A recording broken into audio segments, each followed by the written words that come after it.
और वही छतरपुर में बागेश्वर धाम पीठाधीश्वर पंडित धीरेन्द्र कृष्ण शास्त्री हिंदू राष्ट्र की परिकल्पना को लेकर लगातार कार्य कर रहे हैं और सबसे पहले उन्होंने हिंदू ग्राम बनाने की तैयारी शुरू कर दी है।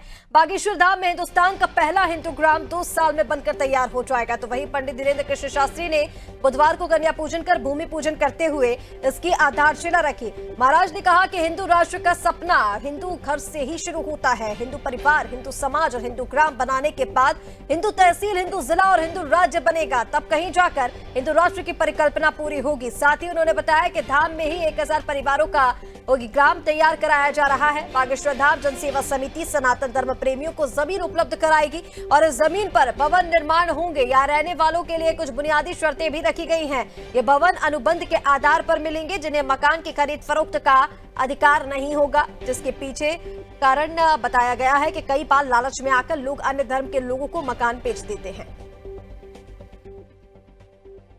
अभी भारत में एक भी गांव ऐसा नहीं है जो स्वयं से हिंदू ग्राम घोषित हो, लेकिन हमने मन में विचार किया लगभग 1000 परिवार बागेश्वर धाम के 1000 मकानों में रहेंगे।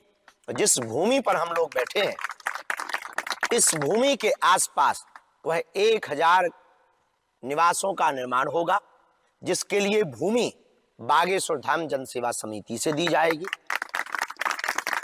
और निर्माण की जिम्मेदारी बागेश्वर धाम के सभी जो सेवादार हैं, जिनकी इच्छा है, जिनको हिंदू ग्राम में रहने का संकल्प है, जिन्हें बालाजी के चरणों में अपने जीवन बिताने का भाव है, उन लोगों के लिए यह भूमि पूर्ववत रूप से रजिस्ट्रेशन करवाने पर आवंटित की जाएगी और उनके केवल मात्र इस बात का सहयोग लिया जाएगा कि आप निर्माण कार्य के लिए जो समिति तय की गई है, उस समिति को मटेरियल का, सामग्री का आप जो है व्यवस्था करवा दें, तो पूर्णतया एक जैसे मकान 1000 मकान इस भूमि पर बनाए जाएंगे।